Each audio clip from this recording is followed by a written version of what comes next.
Knowledge ఉంది, అంత command ఉంది స్క్రిప్ట్ మీద కానీ ఏదైనా.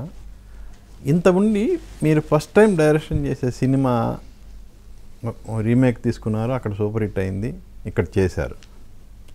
ఎందుకు మిస్ఫైర్ అయింది? మిస్ఫైర్ ఎందుకు అవుతుందంటేనండి, మనం ఒక స్టేజ్లో ఒక దగ్గర ఎక్కడో ఆగిపోతాం. అంటే నేను ఇప్పుడు తీయాల్సిన సినిమా ఎంఎస్ రాజు ఇంతకుముందు తీసిన సినిమాలో తీయాలా, లేదంటే ఏదైనా కొత్త కైండ్ ఆఫ్ ఫిల్మ్ తీయాలా అనే దాంట్లో మన చుట్టూ వాళ్ళు, అందుకే మన చుట్టూ ఉన్న వాళ్ళ మాటలు ఎప్పుడు నమ్మకూడదు అంటానండి. ప్లస్ వాళ్ళ మాటలు నమ్మిన తప్పు నాది తప్ప వాళ్ళది కాదు. ఇంకొకళ్ళు అనుకుంటున్నారని కేర్ స్టార్ట్ చేసినప్పుడు ఇంకోళ్ళు నా గురించి ఏదో అనుకుంటున్నారు అన్నప్పుడే మన ఫెయిల్యూర్ స్టార్ట్ అవుద్ది, మన థింకింగ్ రాంగ్ అవుతుందని నా తాలూకు ఫీలింగ్ అండి. అంటే సో అందువల్ల ఏంటంటే ఒక కైండ్ ఆఫ్ ఒక ఫ్యామిలీ అట్మాస్ఫియర్లో ఉండే ఫిల్మ్ని తీసాను తప్ప ఒక కొత్త కైండ్ ఆఫ్ జోనర్కి వెళ్ళిపోయి కొత్తగా తీద్దాం అని ఏదైతే నాకు మూడ్ ఉంటుందో ఆ మూడ్లో వెళ్ళలేదు నేను. ఎంఎస్ రాజు కైండ్ ఆఫ్ మూవీనే, అంటే ఫ్యామిలీస్ అందరూ చూడదగ్గ సినిమా.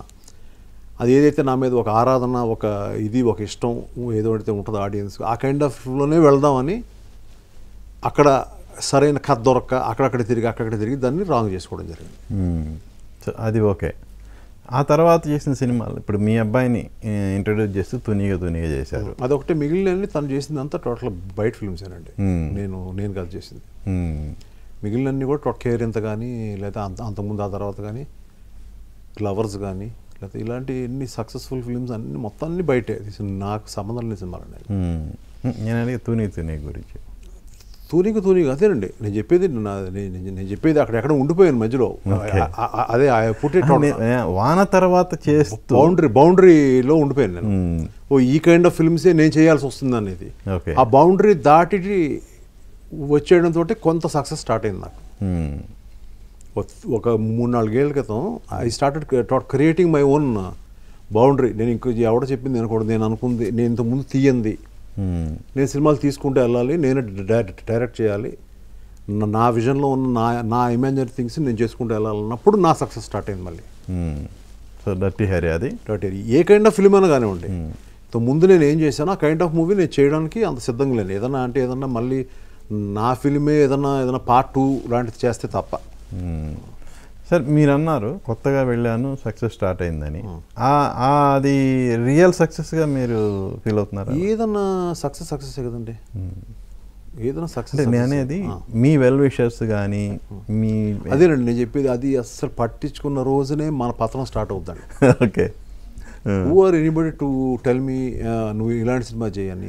ఇంతకుముందు లేనిది ఇప్పుడు ఎందుకు అంటున్నారు? ఇంతకుముందు నేను అనేది ఒక్కడి సినిమా ఉందండి, నాకు 100 మంది చెప్పుంటారు ఆ సినిమా ఎందుకు నీకని.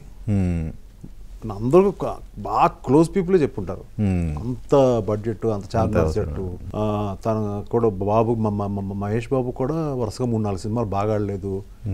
తర్వాత మన గుణశేఖర్ గారు కూడా మనోహరం ఇవన్నీ వచ్చినాయి. కేవలం నాకు ఆ కథ కూడా ఏంటి, ఇంటర్వల్ దాకా ఏముంది కదా, ఎక్కడికో చార్మినార్ నుంచి ఒక రోడ్ రాయలసీమ వెళ్తాడు, ఇంటికి తీసుకొస్తాడు, ఇంతే కదా కథ. ఏముంది ఇది? ఇట్స్ లైక్ ఇంగ్లీష్ ఫిల్మ్లా ఉంది. ఇందులో ఏముంటుందనే మూడ్లోనే ఉన్నారు జనం చుట్టూ. నేను ఎప్పుడైతే మాట వినకుండా చేశానో అది ఇంకొక రేంజ్, అంతే కదండి. సో ఏంటంటే అందరినీ, ఈవెన్ ఇంక్లూడింగ్ మీ అందరినీ తీసుకెళ్ళి ఇంకో రేంజ్లో పెట్టింది ఆ సినిమా. సో మనం ఏం చేస్తున్నాం, అదే కథలు మళ్ళీ కాకుండా వేరే కైండ్ ఆఫ్ స్టోరీ చేస్తే మనం సక్సెస్ఫుల్గా ఉంటాం. చుట్టూ ఉన్న మాటలని పట్టించుకోకూడదు, వాళ్ళు చెప్పే మంచిని పట్టించుకోవాలి. మనకు లోపల గుండెల్లో మనకి ఇది నచ్చింది, ఇది చేద్దాం అనుకున్నాము, మంచి చెడు చేసే అంతే. So that is the mood I mean now today. Yeah, of course నేను మీతో 100% ఏకీభవిస్తా. కానీ ఇప్పుడు మీరు వాన, తునిగా అలాంటి అన్సక్సెస్ఫుల్ సినిమాలు చేసినా కూడా రాని విమర్శలు మీకు సక్సెస్ స్టార్ట్ అయిన డర్టీ హ్యారీ చేసినప్పుడు వచ్చినాయి కదా. ఇవాళ బేబీ మీద విమర్శ ఉంటుందండి. ఇవాళేమో హిందీ ఫిల్మ్ యానిమల్ ఆల్మోస్ట్ 800,000-900,000 కోసం విమర్శ ఉంటుందండి. మనకు అలాంటి సినిమా నేను చేయలేదు అంతకుముందు, నేను చేశాను. మళ్ళీ ఇంకోటి ఈ మధ్య ఒక చిన్న డ్రీమ్ వచ్చింది ఒక 6 నెలల క్రితం నాకు. చాలా రోజులతో దేవి తర్వాత నాకు వచ్చింది, ఒక డ్రీమ్ వచ్చింది, అందులో ఏదో ఒకటి కనపడింది. ఓకే, దీని మీద తీయాలి సినిమా అనుకున్నాను. ఇది అవుట్ అండ్ అవుట్, ఇది ఎవరు టచ్ చేయని అంటే దీన్ని తీయడానికి కూడా టోటల్గా ఒక చిన్న లోపల టెన్షన్ పడేది. అయ్య బాబా ఏంటిది సీన్, నేను అమ్మో నా వల్ల కాదే అని అనిపించే కైండ్ ఆఫ్ సినిమాని చేస్తానేమో నాకు సో అటువంటి ఒక డ్రీమ్ ఏదో వచ్చింది నాకు, అదే చేస్తాను. ఏంటి ఆ డ్రీమ్? చెప్తానండి అన్నీ ఇప్పుడు చెప్పాడు. ఇవాళ టాపిక్ అంతా మన సినిమా కాబట్టి దేవి.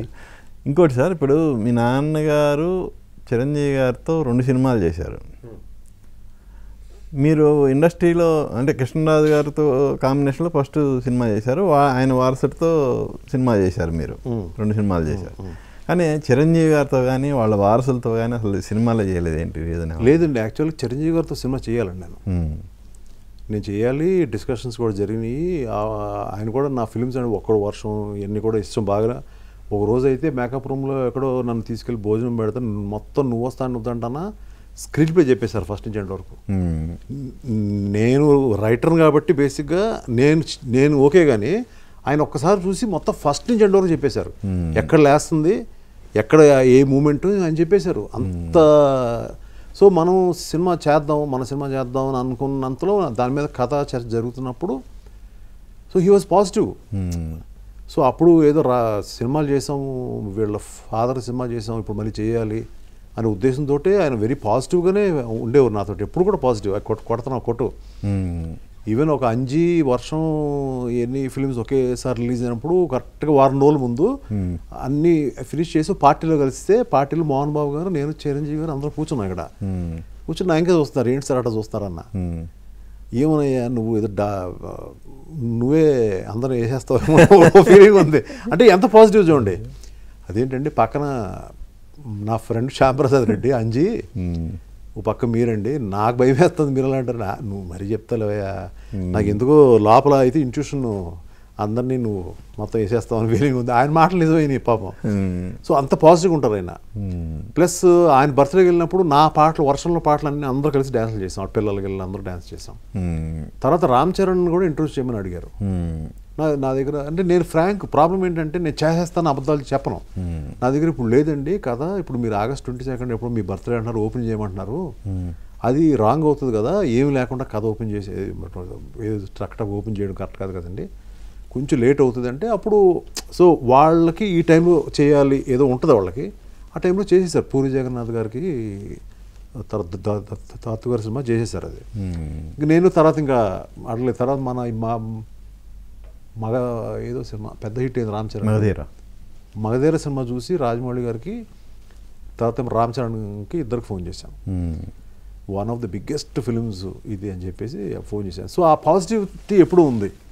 ఇప్పుడు కూడా ఆయన ఎక్కడ కనపడితే కూడా ఏంటి అంటే, తర్వాత మన మహేష్ బాబు ఎక్కడ కనపడితే ఏదో పెళ్ళిళ్ళనో ఇంకో చోట కనపడితే కూడా ఏంటి కథ ఏదో రెడీ చేశారా లేదా అది చేద్దాం అదేంటిది నాకు ఉండాలి రావాలి కదా, నీ అంతవరకు కథ చేయాలంటే ఇప్పుడు కష్టం వస్తుంది, అదే వస్తుంది, సో చూద్దాంలే ఎలా చేద్దాం చూద్దాంలే అని ఆ టైపు.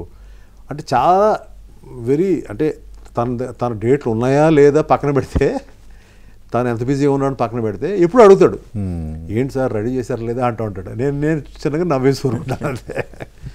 అవును, అప్పట్లో మీరు రమ్ అనే ఒక సినిమా అనౌన్స్ చేశారు కదా. రమ్మని స్టార్ట్ చేసి ఒక 7 days 8 days ఎంతో ఎందుకు దాన్ని చూసి అది ఏదో కరెక్ట్గా వర్కౌట్ కాల.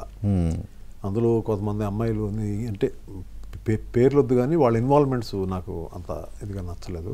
మీ హీరోయిన్లే కదా ఆల్రెడీ చేసిన కదా, అంటే మా హీరోయిన్లన్నా కూడా ఏదో మొత్తానికి ఎక్కడో సరిగ్గా వర్కౌట్ కాలేదు నాకు, అది వద్దనుకుని వచ్చాను. ఫోన్లో ముందు 4-5 days అయిపోయింది కూడా మనం వద్దులే అనుకుని వచ్చేసాం.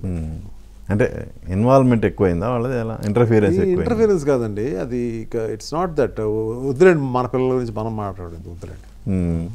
సో ఇప్పుడు ఏంటి ప్రజెంట్ ఏంటి, అది ఏదో కనపడింది కళ్ళ ఉన్నాను కదండి, అది ఒకటి చెప్తాను ఏం కనపడిందని. ఓకే, ఒక మంచి లోటస్ కనపడింది నాకు. సో అది సోషల్ కైండ్ ఆఫ్ ఫిలిమే. తర్వాత దేవి 2 మీద వర్కౌట్ చేస్తున్నాను, దాని మీద వర్కౌట్ చాలా మంత్స్ నుంచి వర్క్ చేస్తున్నాను దాని మీద. ఈ రెండింటి మీద నా మూడ్ ఉంది ప్రస్తుతానికి. ఇప్పుడు రిలీజ్ ట్రెండ్ అనేది నడుస్తుంది, మీ సినిమాలు కూడా ఆల్రెడీ రిలీజ్ అయ్యి ప్రతి సాటర్డే ఖాళీ ఉంటే చేస్తున్నారు. సో ఇప్పుడు దేవి రిలీజ్ ఏమన్నా ప్లాన్ చేస్తున్నారు? Every week cinema I think నా ఫిల్మ్స్ మోస్ట్లీ ఏంటంటే ఎవ్రీ వీక్ శాటిలైట్ ఛానల్ వచ్చేస్తూ ఉంటాయి. ఆల్మోస్ట్ ఎవ్రీ 10 డేస్కి ఏదో సినిమా వస్తూ ఉంటుంది, ఎవరో ఒకళ్ళు పెడతారు మెసేజ్, ఎక్కడి నుంచో వస్తుంది అని. ఇన్ని సంవత్సరాలైనా కూడా సో దేవి టూ మెనీ టైమ్స్ చూసేశారు.